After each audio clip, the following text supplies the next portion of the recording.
We're good? Okay, we will call the September 13th, 2022 meeting of the Planning and Zoning Commission to order. Please stand for the invocation and Pledge of Allegiance. Dear God, we come to you tonight and we are grateful for our freedom and thankful for those that are defending us tonight. We ask you to bless them and their families as they watch over us. God, we need your wisdom and your guidance as we try to make these decisions on behalf of our fellow citizens. We ask this in your name. Amen. I pledge allegiance to the flag of the United States of America and to the republic for which it stands, one nation, under God, indivisible, with liberty and justice for all. You may be seated. Chair Lomnick is absent. Vice Chair Kennedy? Here. Member Millen? Present. Member Williams is absent. Member Forges? Here. Member Keller? Here. We have a quorum. Very good. Have the members reviewed the minutes from the previous meeting, and is there a motion? I'll make a motion to approve the minutes. And I'll second that. Very good. We have a motion by Member Keller, seconded by Member Forges, to approve the minutes. Let's vote.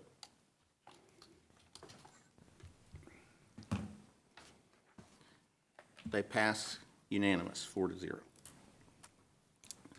There is no old business, so we go to new business. Agenda item A, annexation and rezoning to R1 for Rodriguez Torres. Zoning Manager Whitfield. Thank you, Mr. Vice Chair. Hi. Commissioners, audience members. The first item is the annexation and rezoning application for the property located at 285 11th Avenue. The request is to annex into the city of Ocoee and to change the zoning from the county's R2 residential district to the city's R1 residential district. The property is located on the northwest corner of Peters and 11th Avenue. It's about 0.26 acres in size. The reason that is eligible for annexation is that it's contiguous to the city's property. It's eligible to be serviced by city utilities, and it's not creating any new enclaves. This is an aerial of the property, the surrounding zoning districts. All the yellow is the city property or city jurisdiction. The surrounding future land use maps, those are all residential. Based on the requirements for annexation, the DRC recommended approval, and staff is also recommending approval for the annexation and rezoning of the property located at 285 11th Avenue. And that concludes my presentation. Thank you. Okay. Do any members have questions for staff? Do you have an applicant present, and do they need to speak? No, they typically don't come to these. Okay. Does anyone want to make a motion on this item? Oh, is there anyone from the public that wishes to speak on this item? I don't have any cards. So. No. Okay. So we close the public hearing and we'll ask for a motion. I'll make a motion to recommend annexation of 285 11th Avenue, project number AX052225. Is there a second? I'll second. We have a motion to approve the annexation, to recommend approval of the annexation. Thank you. Made by Member Mellon, seconded by Member Keller. Is there any discussion? Let's vote.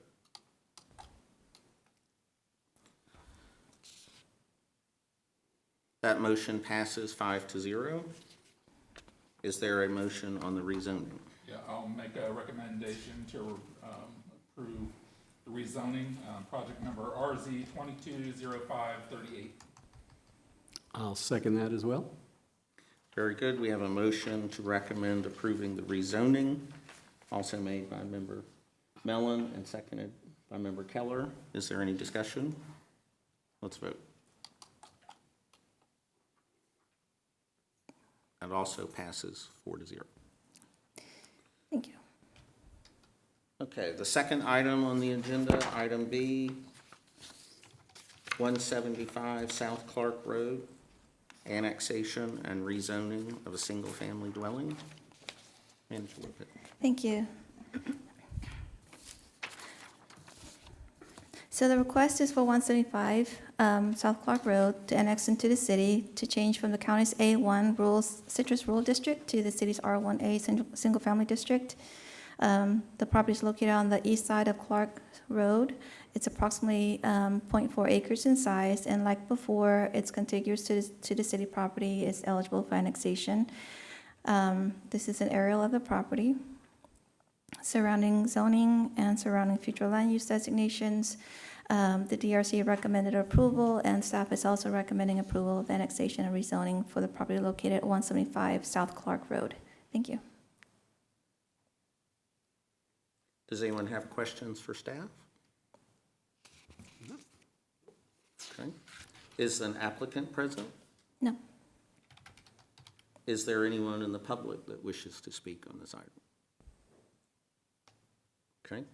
We need two motions. Does anyone want to make a motion? Say again? Oh, we'll close the public hearing and ask for a motion. I'll make it, since everybody's taking your time down Thank you. there.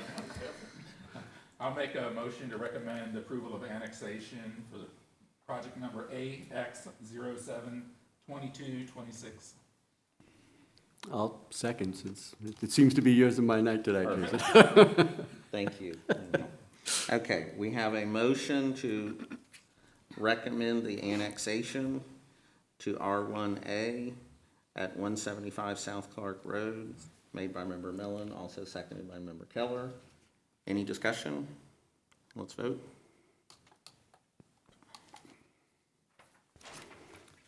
It passes 4-0. Got one more motion on it. One more motion. We need one motion for the rezoning also, yes. Just to make it different, I'll make a motion that we approve the rezoning RZ 220740. I'll second that. Recommend approval of the rezoning. I'll second that.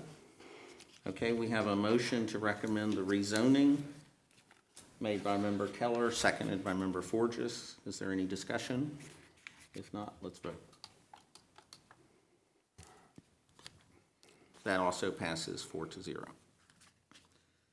Okay. We have item C, the Family Dollar Tree variance. The applicant has requested a second continuance. This was continued from the August 30th meeting, and they're requesting a second continuance. I think we need to discuss if there's a motion to continue. Yeah, can I ask a question before we make a motion? Yeah. I know this may sound odd, but did we not continue once before the continuance besides? I mean, isn't this like the third time that they've? This is their second request. So the August 30th, the presenter came ill, and they're out of state, I believe. So they weren't able to send someone, so they requested the Yeah, but continuance. I'm trying to think, I missed, what was it, the July meeting? I missed one meeting, and I know, This one was August 30th. Right. The previous one. and I was there for that, but if I remember, they also missed, That, there was a continuance of another item. I can't recall what it was, but it was a different item. it was a different, okay. Because Yes. I was just gonna say, because this seems like this is like the third time they've, There was a previous project that got continued twice. That was Okay. the Isaac Mocha property in the Yeah. West Road area. That's right. All right. Mm-hmm. Okay, so- Does he have to open the public hearing? Oh, on whether we want to hear it or not? Okay. Yes. We'll open to a public hearing if anyone wants to comment on whether this should be continued or not. If there's no public comment, we'll close the public hearing and ask for a motion on whether to. I'll make a motion to continue VR 2207 till the next meeting. We have discussion on that? After the second. We need a second to We have need a second discussion. first. We yeah. have the second first. Yeah, if it dies for lack of second, then you don't even. I'll second that. Okay, we have a a motion to continue the variance request to the next meeting, made by member Keller, seconded by member Forges. We will have discussion. I would argue that it's really a simple variance with no changes that the city's made or they've requested. It's a simple sign variance. I personally don't see a need to, keep pushing this, down the field. I'm not sure that I agree with that. I mean, if it is a change, to what the city allows. So if we just pass it without having to hear their reasoning for that, then everyone else would assume, let's just go ahead and do what we want. So I think if I'd we like to continue hear- it, yeah, I I'd think like to if we hear why. continue it, we need, I got some advice, we need to make sure that we notify them in writing of the date, make sure they're available, and let them know that They were sent an email. they would get an adverse decision, probably, if they don't attend the next meeting. You agree with that? Yes. Okay. Is there any other discussion, or are we prepared to vote on the motion to extend the continuance to October 11th P and Z meeting? Let's vote.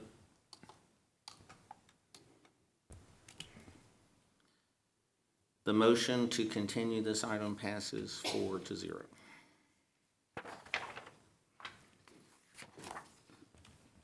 Item Agenda D, 429 Business Center Phase 2 East, large-scale preliminary site plan, project number LS 2022-008. Manager Whitfield. Thank you. So the question before the commission is whether or not to recommend approval for a large-scale preliminary site plan for the 429 Business Center Phase 2 East development. So in looking at the location map, the whole project itself is called the 429 Business Center Phase 2. It includes the East, West, and the All-Star headquarters. This particular site plan is for the section that's labeled East. That section that's labeled East is 11.23 acres in size. And the entire area is inside of the city's 429 overlay district character area, business center character area, as well as the Ocoee River study area.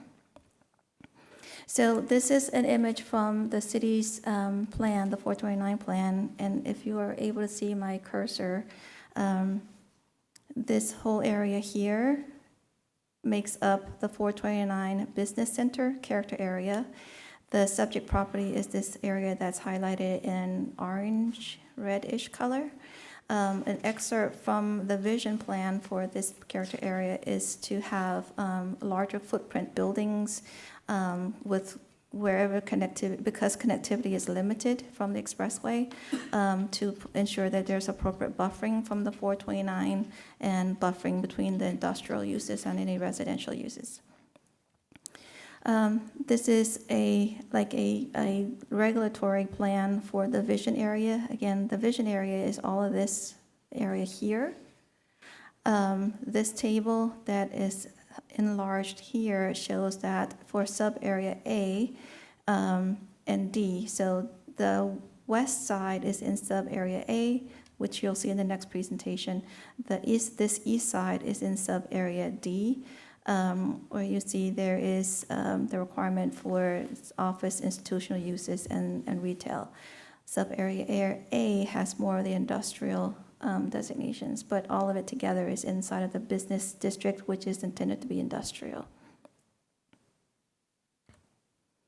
This is an aerial of the property. It's currently vacant. The zoning is I-1, surrounded by I-1, some residential and commercial, and some county properties. This is the site plan itself. The site plan sheet is bigger with a lot of tables and stuff that you wouldn't be able to see on the screen, so I just zoomed into the essential makeup of the plan itself. So what the applicant is proposing is 126,402 square feet. The front building is 36,402. because the city has a policy to try to limit the size of a footprint of a building that's facing the street. You'll see in the subsequent slides, the architectural elevations of this building. There's like a little cutout here that visually from the road, it will look like two separate buildings. This area in the back is essentially for storage. It wouldn't be active industrial type use, mostly like the stairwell and elevator shafts and possibly things like that. The back two buildings are both 45,000 square feet in size. The use is primarily light industrial and flex space. So the front of the buildings will look like a retail center, but the use inside will be more industrial. The plan includes, as a whole, this proposed 50-foot right-of-way that extends from Ocoee Road all the way to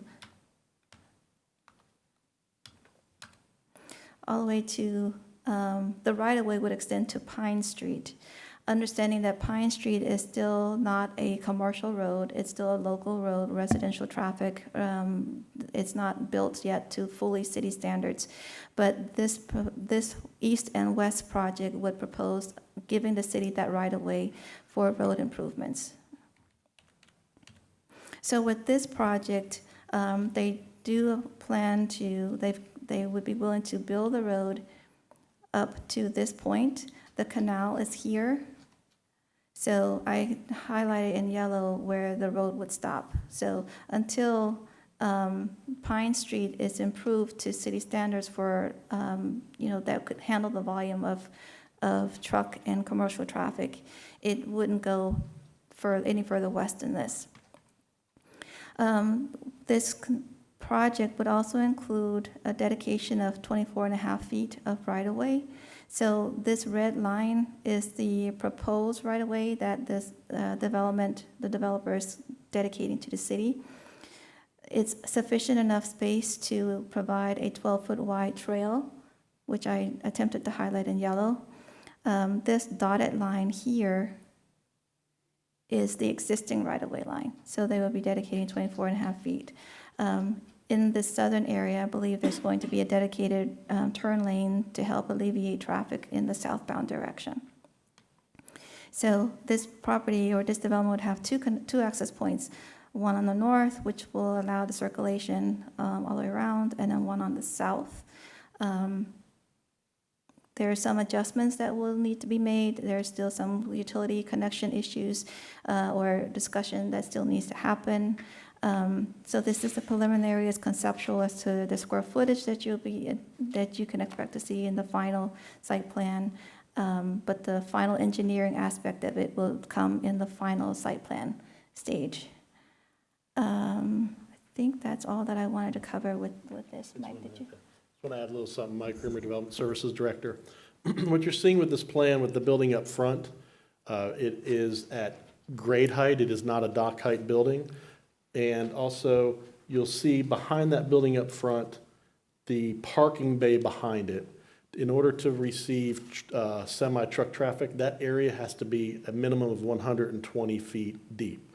So that makes this front building retain its opportunity to be more retail-esque flex office. A, because it's grade height, it's not dock height. And B, the back area is not deep enough to receive trucks. So we did this as part of the McCraney development up the road, the Blueberry Fields. So we have a building that'll have a more retail-looking front. We made it requirement that it's grade height, not dock height, and we limited the area to pull around in the back.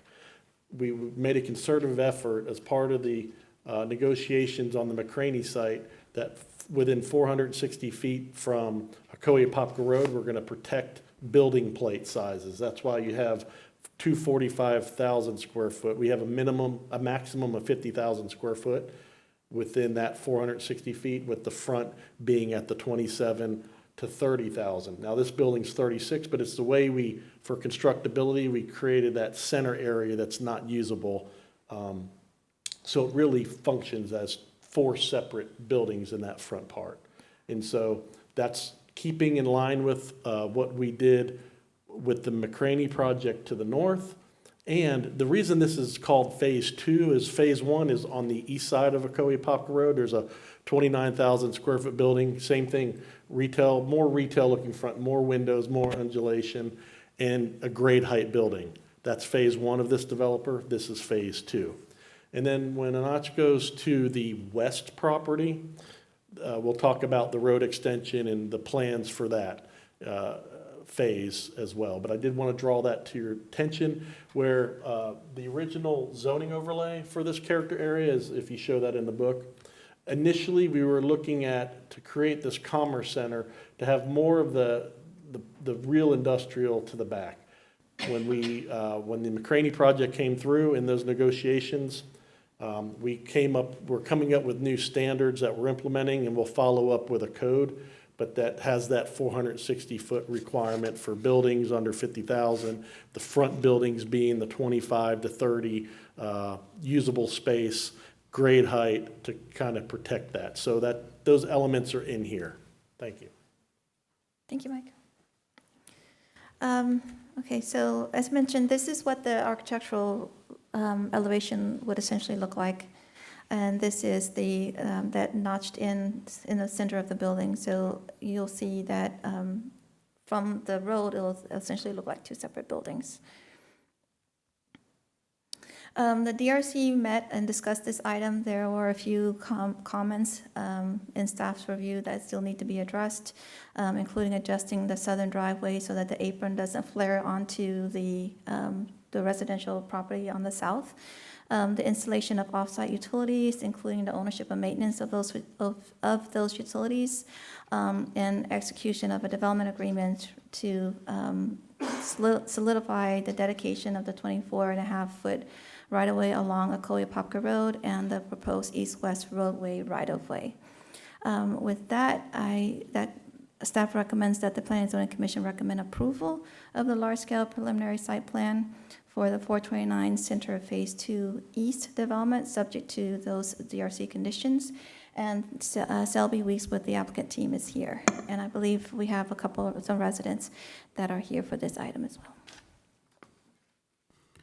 Are there any questions for staff? If I may, Mr. Chair? Yes. Couple of questions. First one being, both entrances left and right, in and out, or is one of them going to be a right only? I think they are both full. They're both full, right? Yes, you can come up, Selby. Come up. Go to this one.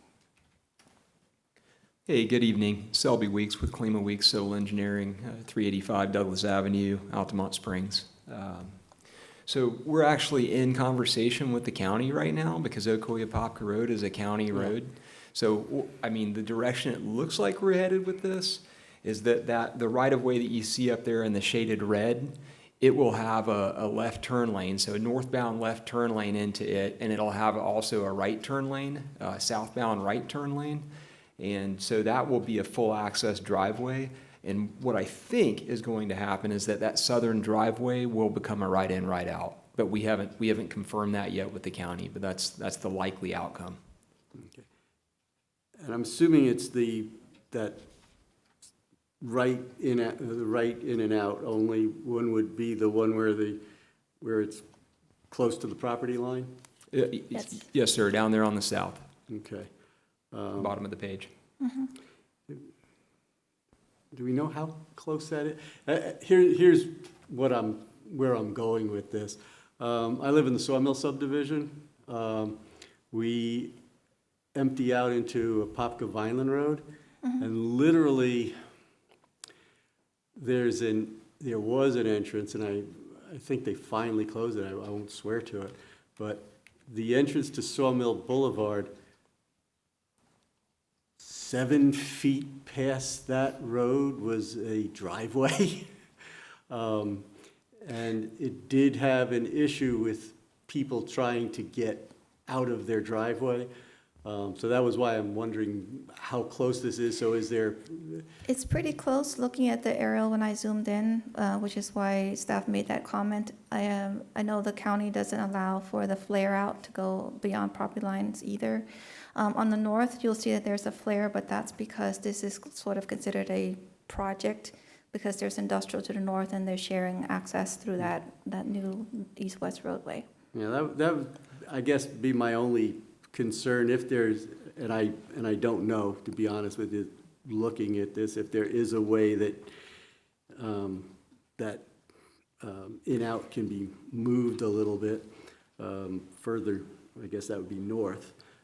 It's, But if so, that would be the only suggestion there, just simply because as close as that is, I've seen the accidents on Apopka Vineland where a person went to make a right turn into that driveway, and the people on Sawmill Boulevard thought they were making a right turn into Sawmill. And so what happened is they started going before the car made the turn, and the next thing you know, you have an accident before I got my directional signal on to go, well, I thought you were going into Sawmill, So anything that could prevent that from happening by moving that a little bit further up would be helpful. Well, but Commissioner Cal, you gotta understand that with long-term planning, this parcel is zoned agricultural in the county. Within the city, it'll come in as, and upon annexation, it'll come in as non-residential, which will have requirements for cross-access connection. And presently, we're not planning on that home to be there long-term. If you've driven by it, you'll understand. Okay. And so to modify if it's gonna pass the county's muster, it's just, yes, you're correct. And this isn't going to a subdivision, it's going to a lot that's, doesn't meet minimum zoning. No. And will have to at some point be accumulated to the property to the south to do any type of development. Now, they have the right to continue that, residential use until such time as something changes. You can't increase a nonconformity. When it comes into the city, it'll be nonconforming. And as property values on that road go, that property's not gonna stay Okay. residential for That would be longer. my, So that's the only but, is this is one use. It's not gonna be there. It's not another 20-year home. Okay. It's fallen, it's a code, if it was in the city, it'd be a code enforcement issue, but it's still in the county. Just wanted to draw your attention. okay, thank you. Any other questions? None from me, sir. Okay. Applicant, thank you for introducing yourself. Did you have anything else you wanted to add at this time, or? no, I don't have a presentation to make up, but I'm available for any other questions you may have. Okay. This is a public hearing. If there's anyone here who would like to speak on this item, you can speak. We need your name and address, and we need you to fill out a card. Is there anyone here that wants to speak on this?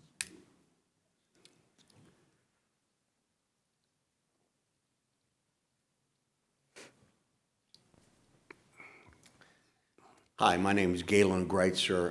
I own the adjoining property at 529 Ocoee Popka Road, just on the other side of Ocoee Popka, the two little squares where the arrow is.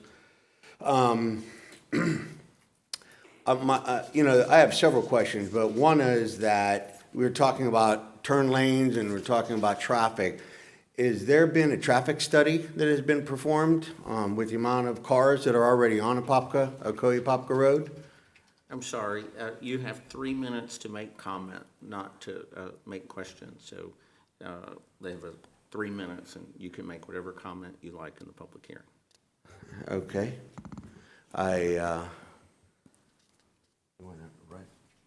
Oh, well, basically, you would just share with us what your concerns are, and then this is the comment card, but you can fill it out after.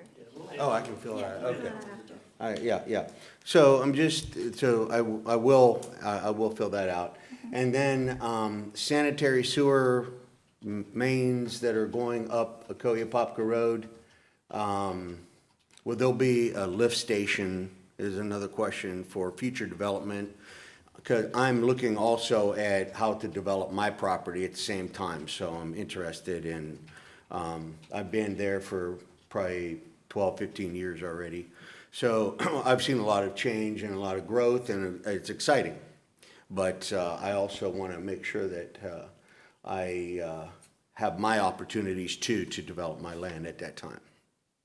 So, but that's all I have to say. I'll write those down for you. Thank you very much. You're welcome. Yeah. Is there anyone else who wishes to speak about this item? Yes, sir. You can just state your name and address now and fill out the card after you. Leonardo Jimenez, 605 Pine Street. Please repeat it at the mic. Thank you. Leonardo Jimenez, 605 Pine Street. I will be the adjacent property of the proposed road. Concerns, we're talking about the other side. They're trying to get through a loophole on the one building with the cutaways. I have 30 years' experience with commercial building. That will be an issue in the future for everybody. Again, it's a loophole in my opinion. They need to have two separate buildings to get to the requirements of Ocoee, the city, on how many square feet they can have. Nothing stops them in the future from enclosing that and making it an employee section. The proposed road that goes up to the canal, we are looking at future traffic of semis going through a trailer park, which is the one on the south side of Pine Street. We do know we're having another on-ramp, off-ramp being constructed and the widening of 429. What, like our other member said, what are we doing on pre-planning for the semis? For everyone's worried about semi-trucks parking in the back. That doesn't prohibit a van to park in the back and use that as commercial, even though it's grade level from dockside. So they can put up roll-up doors in the back, and that will always be another type of commercial, warehousing type situation. I guess those are all my own concerns. I guess I'll do the little paper thing, and you guys answer the questions later, I guess. Thank you. You're welcome. Anyone else have a comment from the public? Okay, we will close the public hearing. Does anyone want to make a motion? Any members? I would like to see if Mr. Rubber would like to address. That's fair. Would you like to Yeah, address the certainly, yeah. question? With regards to the traffic study, as part of the public process and the visioning sessions we did for the business character area, it involved consultants. So transportation was looked at. What came up as the most viable option to handle the trips is to create this block structure. That's why we looked at a future Pine Street being a fully developed public road, and then you have these east-west roads. Those type of roads move more traffic than four-laning a road. This will put an emphasis on Palm Drive, East Crown Road, and Ocoee Apopka going south. It will provide a lot more opportunities for movements to get to the 429 and get on those ramps. You'll have more opportunity. They are not building a ramp, an exit ramp or entrance ramp at Palm Drive. They are widening the 429, but there is no new at Palm Drive. There's not going to be any on or off ramp. With regards to sewer, sewer is on the on the west side of Ocoee Apopka Road. It stops at the Vermeer site. This site will run sewer up to its northern property line, and they will have a private lift station on, that will pump the water back down. It will not be made public. There's several reasons for that. A lot of it's flow, but but it is running the lines north. It is creating the opportunity north to be able to connect to sewer. What we did not do with the study, we did not study the east side of Ocoee Apopka Road. All of those properties going over to Lakewood, going north to Fuller's Cross, that was not a part of this. That'll be at some point a visioning section, because all of those lands, except for the gentleman that spoke, have a low-density residential land use. Everything south of there has commercial and pretty much almost built out. We'll look at that and come up with transportation improvements when we do that visioning session. We're getting a lot of pressure on that area, but right now we're holding firm on low-density residential land use. We do need rooftops in proximity to our downtown, so we're not really entertaining any changes of land use. The Whisper Winds would like to amend some of theirs, told them no, we're sticking to 4 dwelling units an acre residential. So with regards to, and we'll talk about this more, I think when we have the plan, I think it's better to answer his questions when we see the west, so we can see the plan and the road and talk about Pine Street and Palm Drive at that time. But, so in the future, this is we require the plans to come through large buildings, and if they modify it through the public hearing process, so if they were to come in to enclose that, they could petition and go to a hearing, but we would have this record of why the building is like that. So it's not just because they ask they can get it, they would have to go through a public hearing process if they were ever to close in that notch area that's open for the little public space on that front building. But I'll talk about the trips when we cover the west, relative to what the gentleman was talking about with Pine Street.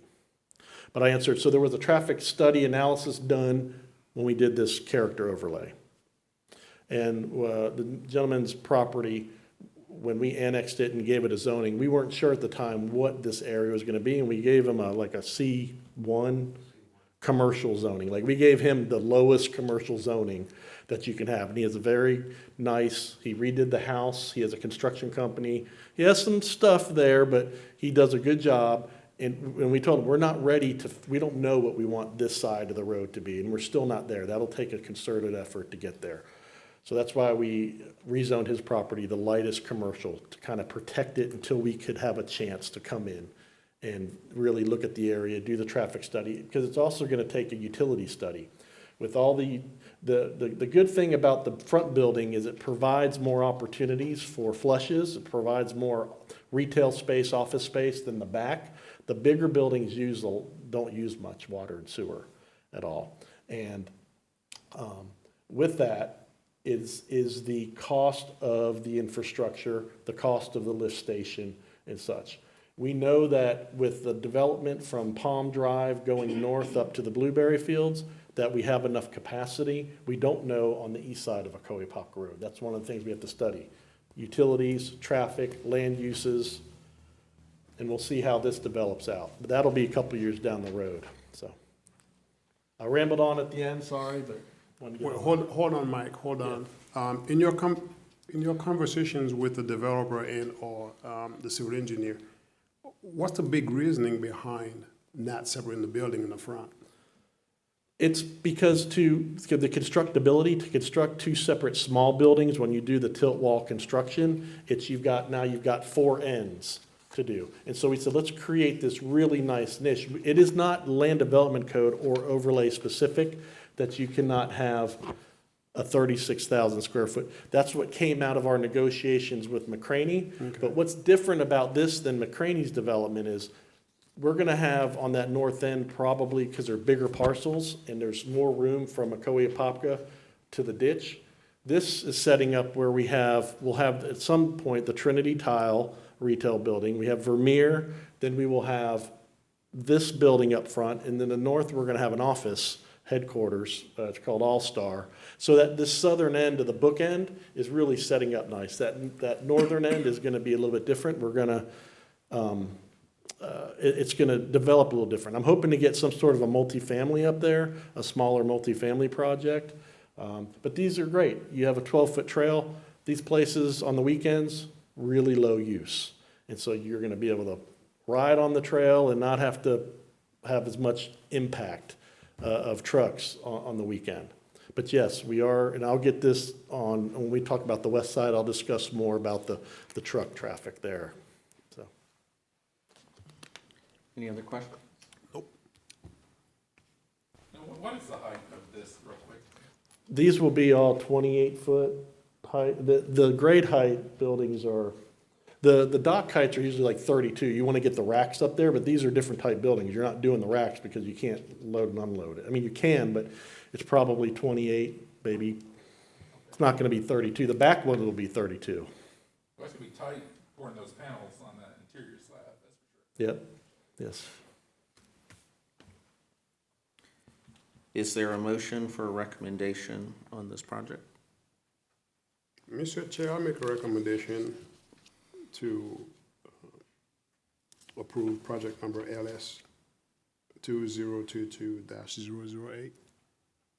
Chair, may I ask if the motion you intended to include the recommendations Correct. that were Yes, very good. Correct. What she says. Is there a second? I'll make a second to that. Okay, so we have a motion to recommend approval of the large-scale preliminary site plan, including the conditions recommended by the DRC, made by Member Forges and seconded by Member Keller. Is there any other discussion? Let's vote. And Mr. Chairman, for the benefit of the audience, so just I can let them know that there are processes. We have a preliminary site plan, which is not done to really engineered standards. It's a good schematic, it's a good idea.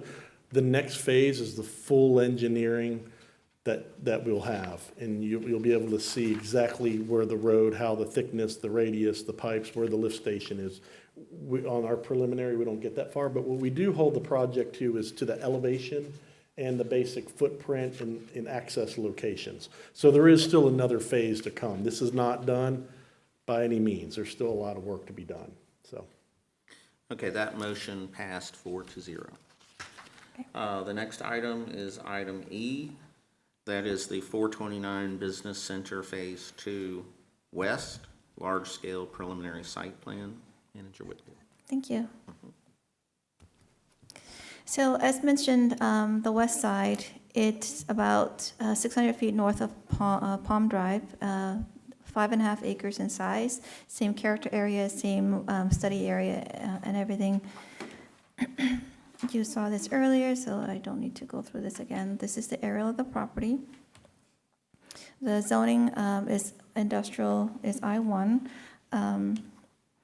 So this is the site plan for the west side. 70,720 square foot building, which is the size that they had committed to when the rezoning came in a couple months back. The right-of-way, as you see here, extends. So this is the boundary between the east and the west side, right there, sort of inside the canal. So the right-of-way here and here would extend westward all the way to Pine Street right-of-way. The construction would not occur until, they would construct to here, stopping there. I want to backtrack just a little bit. When the rezoning came in, the comp plan amendment and the rezoning came in, the concerns were raised by the general public about traffic onto Pine Street. One of the conditions of approval of the small-scale comp plan amendment and the rezoning was that there would not be heavy truck traffic accessing Pine Street. With that, the resident who lives south of this property, southwest of this property, was also concerned about cut-through traffic.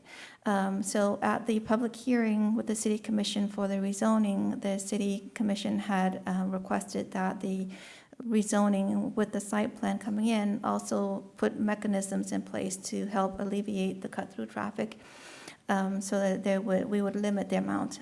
Also, the commercial traffic, and that's the condition with this site plan, the commercial traffic would not come onto Pine Street until Pine Street has been studied by the city. We have consultants that will do that study to look at the capacity needs, and the right-of-way would be acquired, and the road itself would be designed and constructed to city standards so that it can handle the capacity of heavier non-passenger vehicles. So I wanted to put that out there, that it was a condition of the rezoning that traffic be a major consideration as the site plan moves forward. So in terms of the construction of this site, as I mentioned, my mouse keeps disappearing. The construction of the road will be to here. I think that Mike and I discussed putting bollards here so that there wouldn't be any actual traffic onto Pine as it exists today. This project would be accessed through this new east-west roadway onto Ocoee Apopka Road. So there wouldn't be any vehicular traffic traveling south on Pine Street. And of course, we know Pine Street doesn't continue northward as yet. But in terms of traffic and connectivity,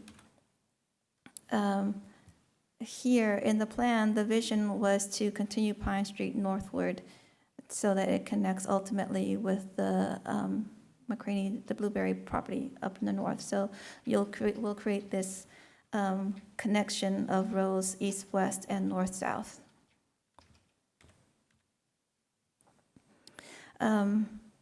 So one building, the elevation is similar to the other, the one on the east. Not as much landscaping that I see here. Hopefully Selby will give us a little bit more landscaping.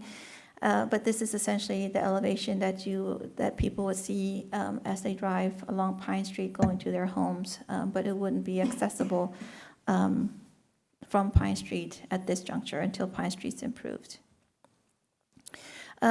Just like the other one, the DRC met and reviewed the project, looking at it in conjunction with the east side, the All-Stars, the county's requirements for the east side, and the All-Stars project. The conditions are they recommend approval with conditions to address the outstanding staff comments, including the installation of off-site utilities and ownership and maintenance, the same agreement for the right-of-way and dedications, and the condition that commercial and industrial vehicular traffic associated with this project is not permitted to utilize Pine Street, and there will be signage or other mechanisms put in place at the time that Pine Street gets improved to limit cut-through traffic onto Pine. And with that, concludes my presentation. I think Mike has some things to Mr. add. Chairman, yeah, Notch did a great job.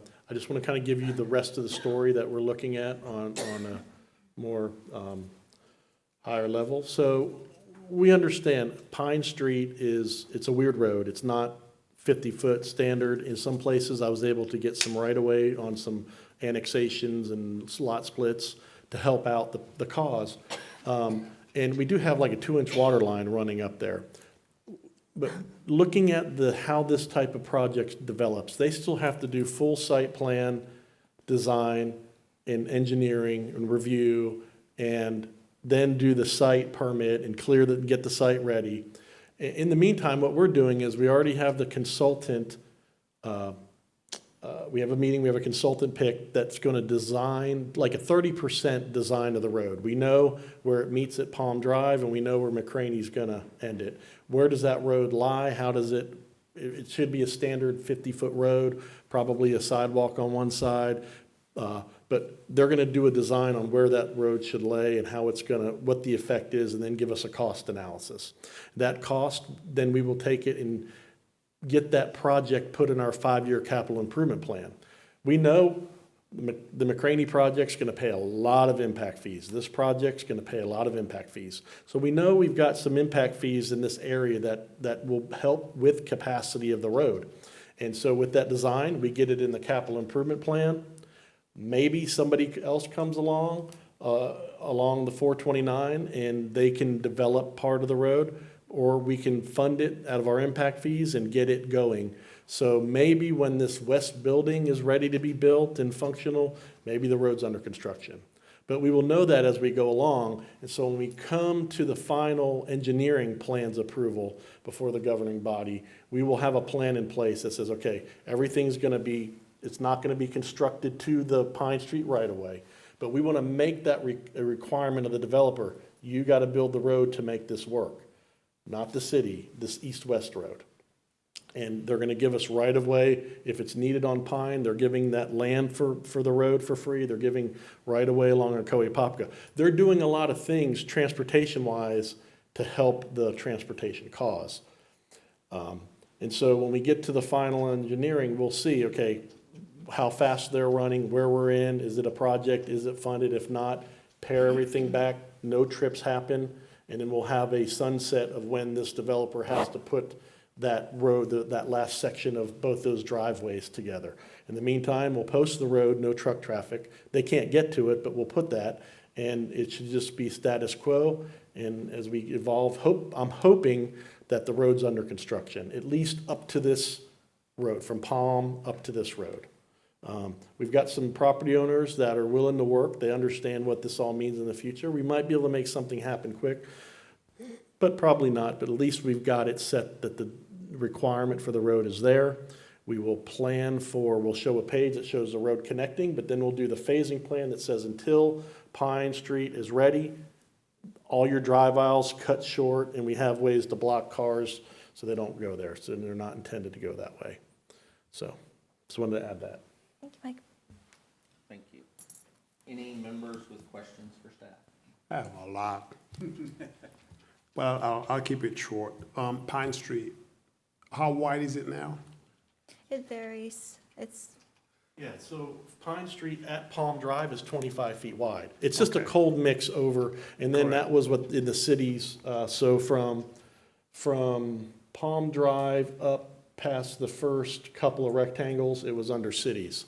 Then it was in their county's maintenance, and it varies. Then it just stops as public ownership. But because we've annexed, we have maintenance up to just beyond the white. I think we've got it to where it curves. Can you do that little curve? Oops, that little curve in the road. My mouse disappeared Yeah, right here. that curve, I think our ownership and maintenance stops there, but it's Okay. not a standard width, it's not constructed, it doesn't have curb, it doesn't have sub-base, base. It is meant to just be like this private drive for these people. It's just a cold mix mess out there, it's not standard.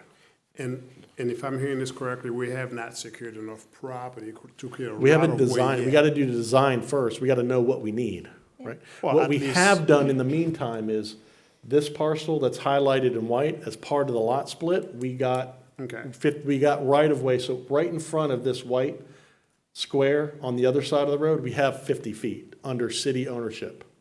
Okay, but again, we don't need design to know we need sidewalks, 25 feet for a road. We don't. 24-foot pavement, correct. So we don't sidewalk. need design for that. So right now, No. we don't have it. We need But a design to where's the center line go? I get that. But we know approximately how much space we're gonna need for a road.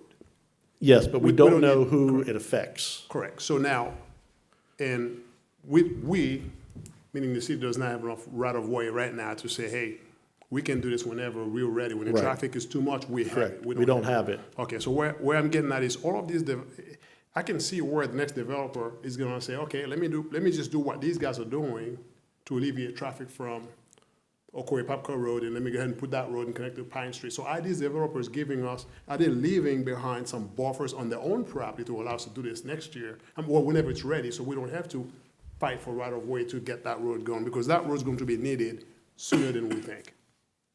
Well, south, it would be needed south, north not until it develops, but when someone develops on the north, they're gonna give their land for that road. They'll have to The back- dedicate that the back. right away. Is this developer giving any land at all to help us with the right-of-way? I already got it when we did the lot split. So along Pine Street, this land, if you could see, it already has dedicated land prior to them putting it under contract. So what they're dedicating is the road, the east-west road, the full 50 feet there. Is it 50 or 55? No, I'm sorry. My question is more towards Pine Yeah, Street. I already and west got, of that, there's not 50 the road. foot in front of here already. It just so happens this property came in for a lot split. It has 3 homes on it, it was all one parcel. Okay. It worked out where they could do 3 lot splits, create 3 separate parcels, and each home fit on a lot. During that application, we got the right of way needed. So in front of this parcel, there is a 50 foot. There is 50 foot. So we don't need anything. For this particular For this- building. So yes. if traffic's gonna get crazy, we can actually start building this road on Pine Street for this building No, if it gets from to this that. parcel down, we don't have it. I'll show you. Here, I'll show you. Correct. we own there, we just don't. We don't have it here, correct. And what- I'll show you real quick.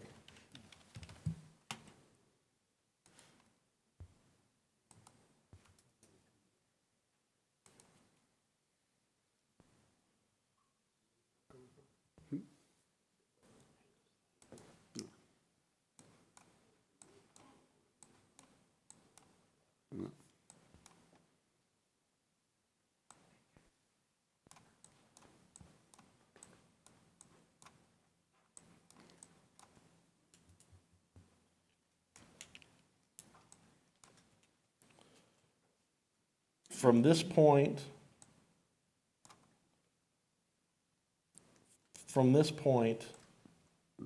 up to here, we have 50 foot. But this point south, we only have 25, so we cannot build the road. But we have in front of here, the way it shows up is, you'll see this, for some reason on the west side, it shows as, you can see the indention. The property appraiser shows it as part of the road. But on this side, it shows it as, it's messed up. It shows it as a tract that the city owns. And so we have the full 50 foot here in front of this parcel. But it won't, because it covers it up. So it's messed up. So, but south, we're not ready. So what we know is, we know where this access point is. We know where the center line is here. We know we have 50 foot in this section of road. And then we know we need to get to McCraney's parcel, the driveway somewhere over here. That's what the designer is gonna do. Is it occur? How do they get it there? And then an estimate and what right-of-way needs we'll have. Okay. So, but that's why under this project,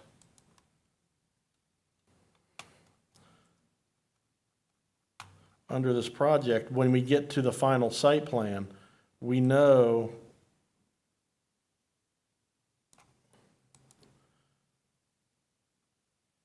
is it zoomed in? Yeah. Yeah.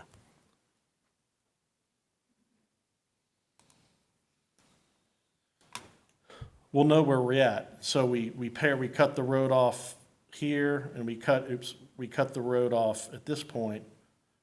This is the east side. I'm sorry. Yep.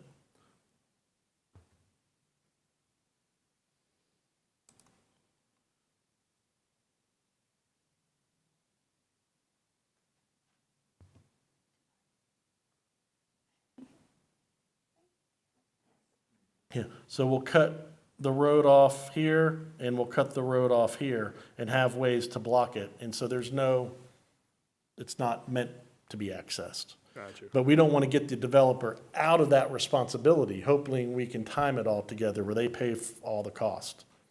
But we do have 50 foot, as I said, in front of this part, but not south. Okay. It's 25 feet. We're working on it. Okay. Next questions, it's only, I know I'm down to two, so you're good. The elevation for the back building, the Yeah. front elevation would be on Pine Street, correct? Not the, Yes. okay, Yes, and remember, That's the initially, the vision was to make this commerce center, yeah, the west of the ditch, between the ditch and the 429, we wanted to facilitate this type of a use gotcha. there. So, Very nice. and we'll take a small multifamily anywhere in there but this Correct. was really afforded. But yes, this will be facing Pine Street. Nice. That's all. Member Mellon, any questions? Member Keller? No, I'm good. Okay, do we need to recognize the applicant if he has anything to add? It's not on here. Okay. This is a public hearing. Is there anyone here who would like to speak from the public, comment on this item? Yes, ma'am. Please state your name and address and fill out a card when you're done. Rebecca Izaga, 605 Pine Street. I would be the parcel just south of the development. That little yellow square, that's us.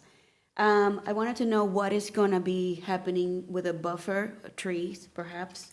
I am also part of that 25-foot width on the street. How much are we planning on taking away from the front of my property?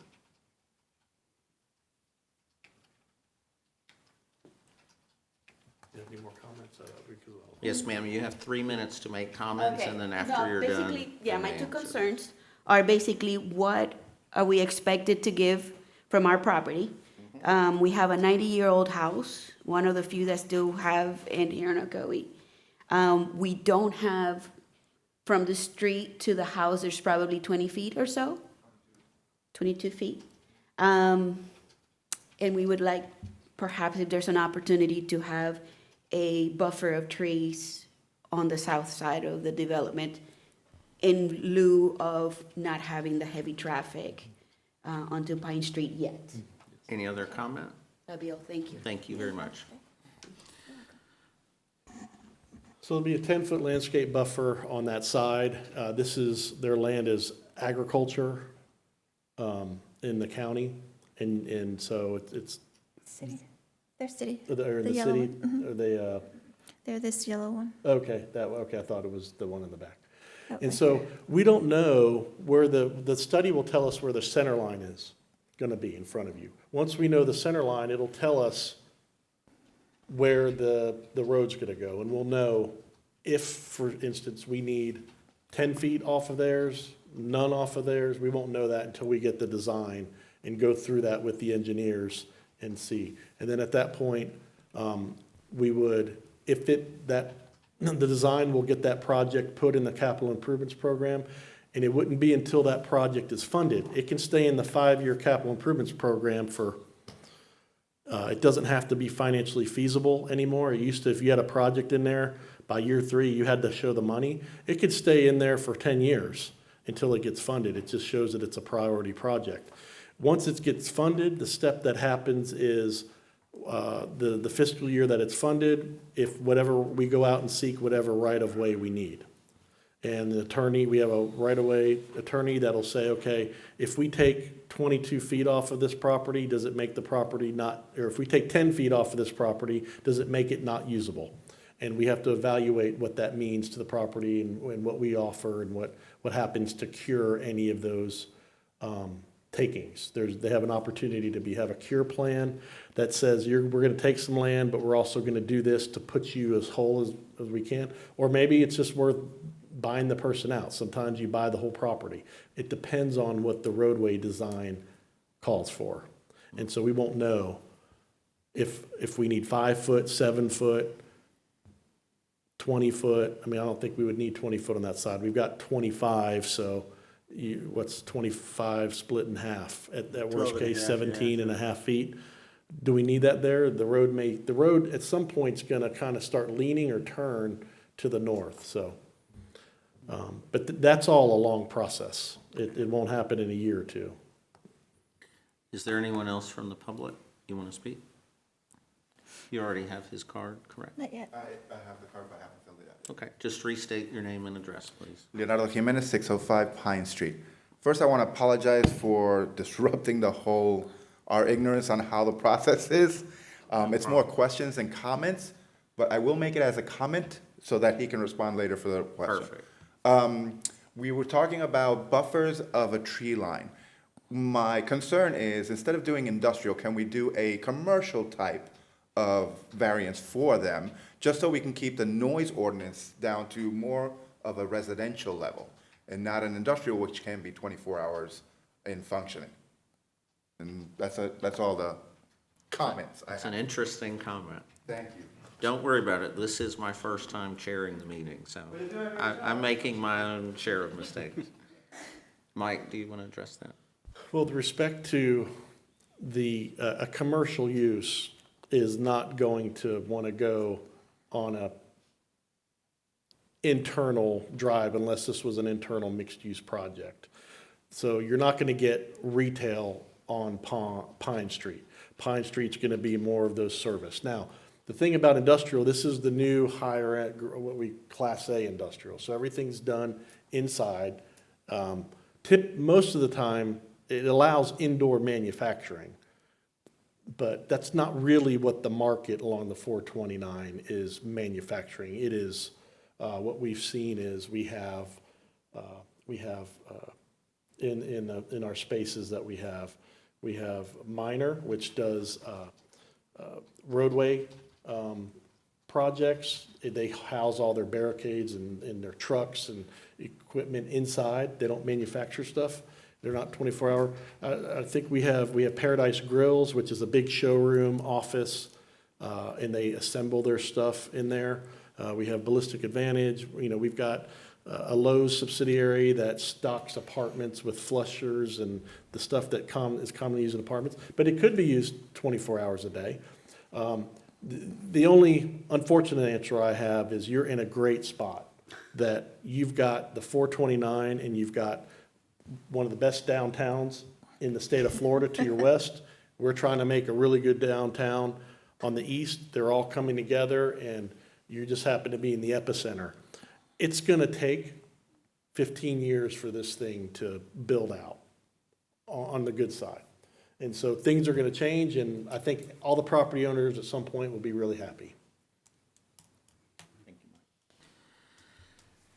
No other comments from the public? We'll close the public hearing. Any other questions from members? Are there any motions for recommendation?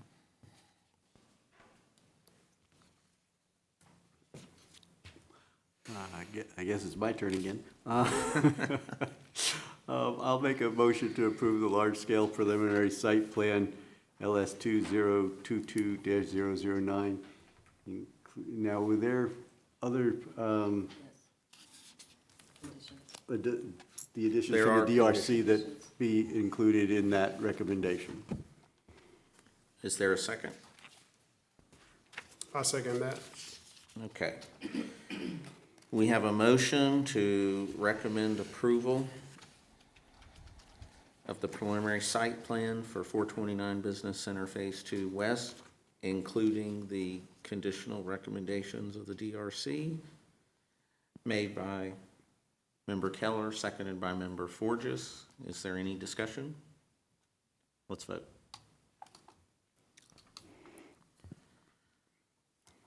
The motion passes 4-0. Thank you all very much.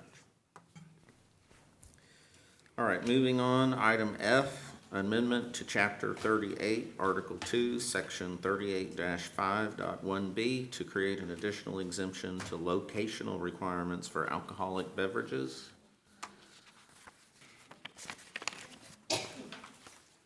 That's also zoning manager Whitfield.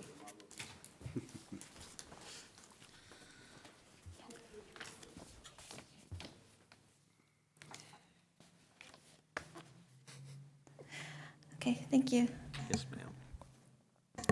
Okay, the last item for this evening is the Code of Ordinances amendments, the Chapter 38 alcohol beverages, specifically Section 38-5.1 regarding exemptions to the locational requirements. I've been at the city now a little over a year, and this is my first time taking one of the Code of Ordinances, so it'll be interesting. So the question before the Planning and Zoning Commission this evening is whether or not to recommend approval of the change to Section 38-5.1 pertaining to the exemptions to alcohol location requirements for lands and land uses within the same mixed-use plan unit development. So a little bit of background. In 1998, the section on exemptions did not exist. So with Ordinance 98-32, the commission at that time created a new section 38-5.1 for exemptions to specifically create exemptions to the minimum 1,000-foot separation that's required in 38-5 in recognition of the city's desire to facilitate and encourage location of schools and churches within a PUD and any overlay areas. Excuse me, in September 2003, ordinance number 2003-33 came along and amended that new section to create an A and a B and a C. So everything that you see in 98-32, that whole body paragraph became section A, and then a new section B was created to provide the list of establishments that are allowed to be exempt from the locational requirements, and also subsection C, which places restrictions on those facilities.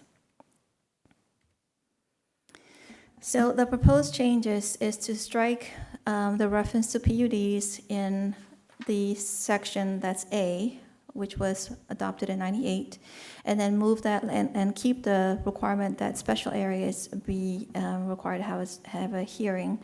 I don't know if you all looked at the existing ordinance language or the existing language.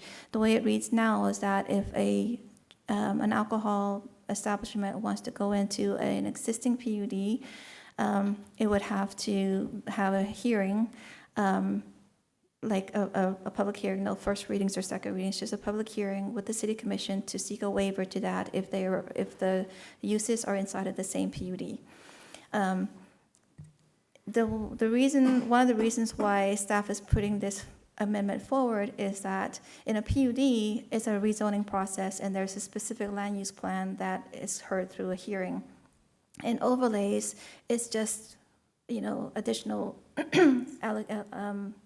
requirements, limitations, or flexibility, but it's an overlay, it's not tied to any specific plan. So a PUD is, I'm so sorry.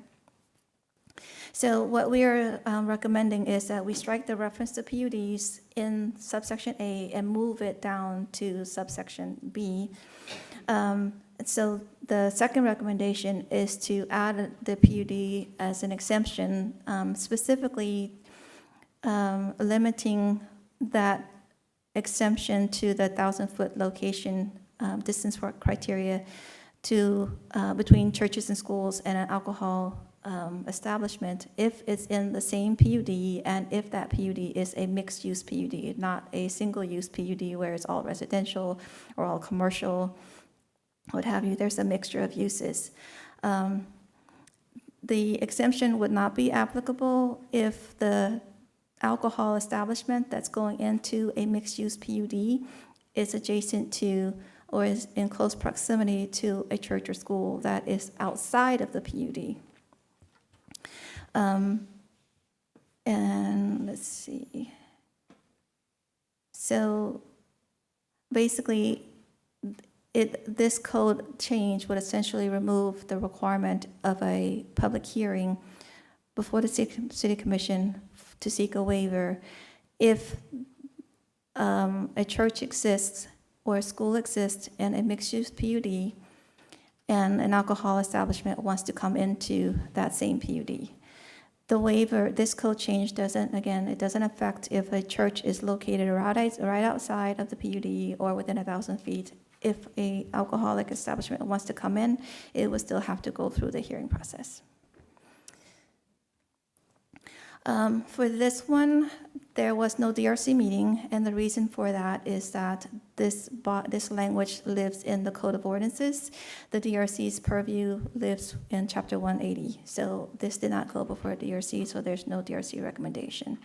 With that, staff is recommending that the Planning and Zoning Commission, acting as the LPA, recommend approval of the amendment to 38-5.1 in Article 2 of Chapter 38 of the Code of Ordinances pertaining to the exemption to create this new additional exemption. And with that, we can discuss the proposed changes. Questions? Yeah, is there any reason that we can't just eliminate church from that altogether? I mean, that's like an old 1940s, 50s, 60s blue law, that has like the church in there with the 1,000-foot.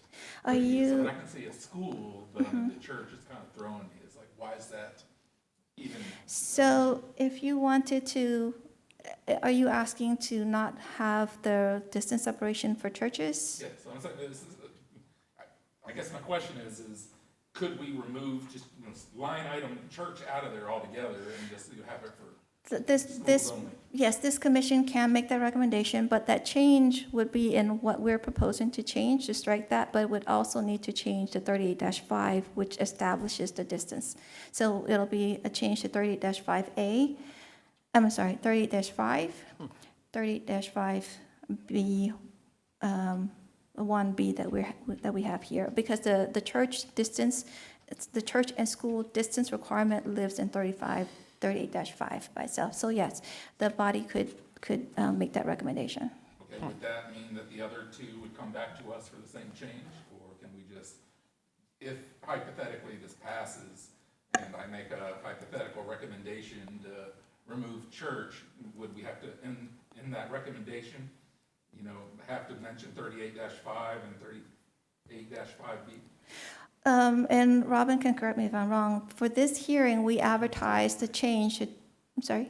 Never mind, go ahead. So for this hearing, we advertised a change to 38-5.1. just that subsection entirely. If the recommendation and the action from this one, we would advertise for the city commission, we would advertise this recommended change to be 38-5 entirely. That way we can, anything that comes under 38-5 would be addressed at that time, and Robin can. My recommendation would be that if you are going to change what you've advertised, you would have to basically start again with advertising a change to the overall section.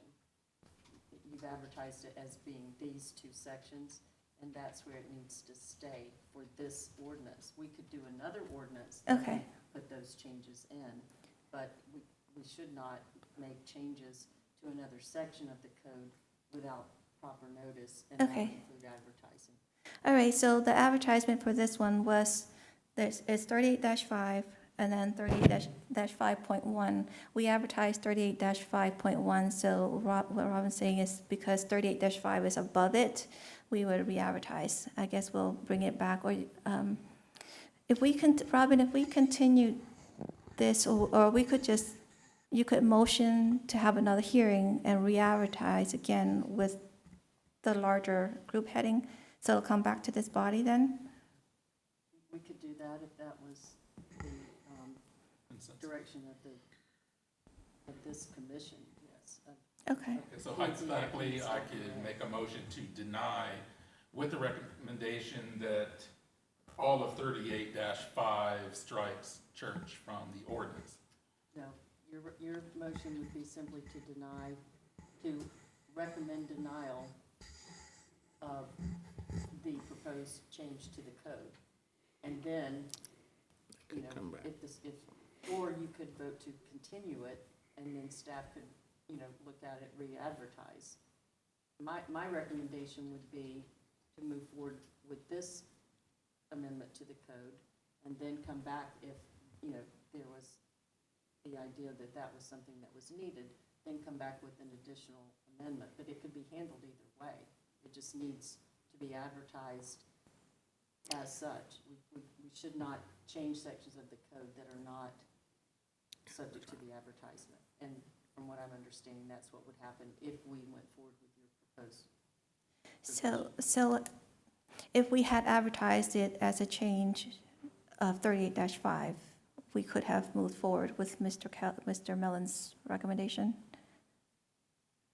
Well, yes, except that typically when you're advertising, you're also giving the title of the ordinance, so there would be Okay, more than just simply, we're advertising this section to be changed. You would talk about, as you know, the specifics of what is being changed. Because the idea is to give the public as much notice as to what we're doing as possible. okay, And so in order to do that, again, it would basically mean completely amending the proposed ordinance, title, et cetera, and then the ordinance itself, or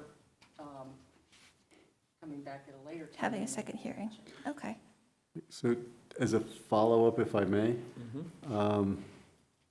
are we able, after we vote on this issue in front of us, are we as a board able to put forth another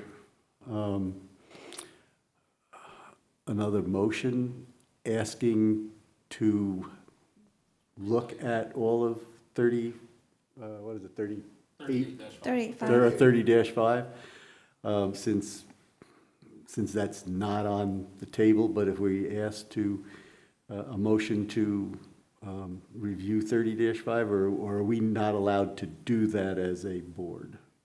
And I don't believe that it would be that you were asking for a motion, because there's nothing that's been presented to you to move, but what you, again, could do is just, you know, as we've had this discussion, I think staff is aware of what you're looking for, and then at some point in time, whether through this change to the code or subsequent one. I guess what it is I don't want it to die.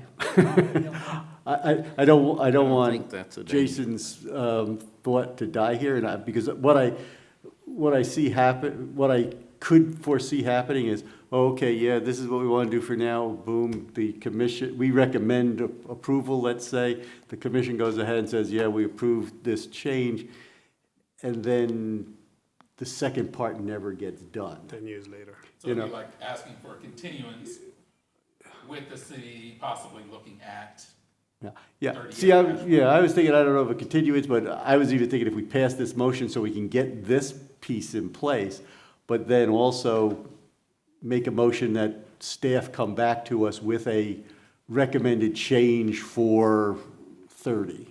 right? But if we pass it, that pretty much could effectively kill it. If you deny it, it really puts the ball back in To the staff. city's court. Or you have the option to decide that this item should be continued for further Yeah, review. and maybe that's the way to go then. To advertise. Okay. But, this is something that, I understand the change that you're requesting, but it's something that staff needs to research Correct. and make sure that there's not some other limitation that would apply that would preclude what you're requesting. And so there really isn't anything to have a motion on other than to, your choices here tonight are to recommend approval, recommend denial, or to continue this item until staff has the opportunity to review the requests that a member of the Planning and Zoning Commission has made. Gotcha. Well, I would request a continuance and push this back to the city. Okay. What you're saying. We're not done with questions. All right. Yeah, if, I do agree with the church thing. I never understood that to begin with. I'm from South Florida. We don't have those down there. And, I mean, one step farther, can we also be more specific about the schools? I mean, make it just primary, maybe from preliminary school to 12th grade? Because, or does it mean school means schools, like a college Daycare. institution? You know what I mean? Can we be more specific? What is school according to this? What is the There's- umbrella for school? What is your intent with school? The code, the city's code actually has a definition for schools, and it includes preschool all the way to high school. Okay. All right. I have some questions. Can you back up a slide Yes. where you had the, there? Whoop, right there. So, 30, just to clarify, 38-5.1.b is a list of establishments that would be exempt from the minimum distance separation requirement according to this change. And I also, I don't see schools and churches. Frequently, it's, you have schools/churches. I don't see them as anything alike. Frequently, they're both nonprofits, but we're seeing so many private and for-profit schools now, et cetera. I have no problem with them being in the mixed-use PUD, but I'm of a different opinion. I don't want the churches in the mixed-use PUD. We had another issue with a church trying to go in. I don't want them exempt from those requirements. I don't want them in there, just my personal view. So I was going to make a motion to exclude churches to recommend approval, but to ask to exclude churches from 5.1.b, I think, is what I want, if that would accomplish what I want. So that's kind of a totally different direction than you're going. I It's the agree same, with the requirement. I agree, I don't care about the 1,000 feet, but I don't want churches in the mixed-use PUD without a hearing. So let me, if I may, the other church that came in, that property was zoned C2. So by the table 5-1, a church in any C2 zoning would require a special exception. That's one step. The second evaluation is the location relative to the alcohol. But with a church coming in, they don't have to meet the distance requirement because they are not the alcohol provider. Right. So Okay. they would be required to have a special exception in a commercial zoning district. I know my. But She's however, they right. would prevent, But let me just once they state- get in, they You would think we're prevent close someone to with the an same alcohol. point? But what we did do when High Point Church came in on State Road 50, taking over an old furniture store. Correct. We did a public hearing to talk about this church coming in, and we took away its ability to limit alcohol sales within 1,000 feet in the future. we came up, it passed city attorney. So we kind of did that in a way, foreseeing that, because it was going on State Road 50, our economic corridor. Like, we don't want to now stop within 1,000 feet economic activity. So, Right. so we did do a public hearing for that And, case, so. and churches more typically are nonprofit and don't create that economic activity for us. Right, but a church coming in would have to go through a special exception if it's a conventional zoning district, but if it were a PUD, it would already be contemplated as part of the land use plan through a public Yeah, hearing. so what the Notch is saying is, in the PD, we would say either these are the express uses permitted, blank, blank, blank, church, school, blank, blank, blank, or, Anything in Right. C2. or anything in the C2. And that's what I'm saying, And the I C2 don't would want, I require the don't special want that exception. discussion, I don't Yeah. want churches to be exempt from that discussion. Yes. Oh, this won't do that, because it like, It says it would. Well, it No. would, it would be. It would put them in 5.1.B, which is the list of exempt. no, it would be exempt if the alcohol business came in, the exemption would apply. This exemption doesn't exempt a church from going through the hearing process. If it's a, Ah, Yes. okay, thank you. Yes. That's the clarification that I was after. Well, for more clarification, I guess just, I'm real bad at trying to put everything into words, but my view is if a business wants to come in here and sell alcohol, the only thing they need to be concerned about is schools. Churches should be out of the equation. They're all adults. I know we already had issues downtown with Toll Road, and that whole, I guess it's probably this ordinance, hemmed up Toll Road for over a year, or more. And I just don't think alcohol sales should be affected by churches, period. I mean, that's an old blue law that dates, back for 100 years. And I would recommend a continuance for the city to reevaluate this and look at it in some depth and make sure they can hit all the ordinances that have any references to alcohol in schools and churches, and make sure it's just alcohol in schools and nix church from the equation. And I would even suggest that just what you did with High Point Church, if a school wants to come in where there's already, it's a thriving economic district, they should also agree to not to restrict an alcohol establishment from coming in. We shouldn't just have to, every time we But meet those, here, those have public to make it schools, a but those public Orange County public schools, they're not going in PUDs, are they, typically? typically, Private ones are. This is the, yeah, and so that, your exemption, your clarification should be public schools versus private schools or for-profit schools and churches. Hold on, our attorney doesn't like there that is one in idea. Apopka. There is Hold an on. Orange County, like, In a charter PUD, school. in Apopka, but not in a. Right. But Okay, if there's no more comments or I think questions, I think there's a Robin comment. had, okay, do you want to, turn your recommendation into a motion for? Excuse me, Chair, we need to open the public hearing. Oh, is there anyone in the public? Okay, I don't believe we need to make a motion for continuance. We just asked for continuance and we we all agree did on when it, we right? continued the Family Dollar. Yeah, make the motion for a continuance, somebody will second it. Okay, I'm gonna make a motion for a continuance on the basis of everything that I've harped about for the last 15 minutes. Is there a second? I'll make a second to that motion, although I'm not sure if that's worded properly, but So we have a motion by Member Mellon, seconded by Member Keller, to continue the code ordinance amendment. The so staff that doesn't object. the staff can take the recommendations and research. And just want to state, I will bet that most of the people that live from here down probably don't agree.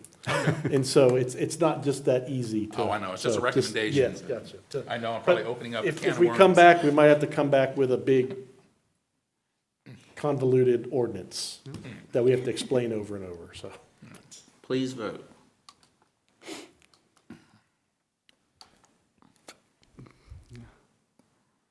The motion passes 4-0. yeah, That concludes new business. Thank you all very much.